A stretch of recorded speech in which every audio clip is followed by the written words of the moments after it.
আলহামদুলিল্লাহ আমরা বেতরের নামাজ কেমনে পড়ব?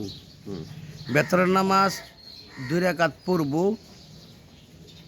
2 রাকাত পড়িয়া বসবো, তারপরে আত্মায়াতু অর্ধেক বইলে দাঁড়াই দেব, দাঁড়াইয়া গিয়া তারপরে একটা সূরা ফাতিহা বলবো, তারপরে সূরা কুলবুল সূরা বলবো, তারপরে তাকবীর দিব আল্লাহু আকবার। এখানে হাত বাইন দেয়া তারপরে দোয়া কুনুত বলবো,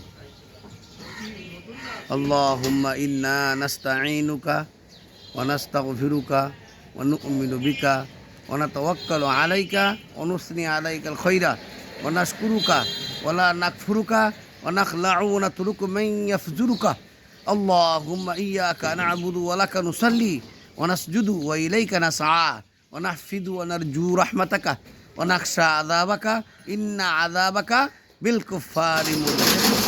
তারপর রুকু যাইব, রুকুকে তারপরে ইনশাল্লাহ সাজদাত গিয়ে বেতন নাম শেষ করবো। আলহামদুলিল্লাহ, আল্লাহ পাক রব্বুল আলামিন আমাদেরকে সহি শুদ্ধ করিয়া বেতন নামাজ পড়ার দান করুক। আমিন। আসসালামু আলাইকুম ওয়া রাহমাতুল্লাহি ওয়া বারাকাতুহু। ওয়ালাইকুম সালাম ওয়া রাহমাতুল্লাহি ওয়া বারাকাতুহু।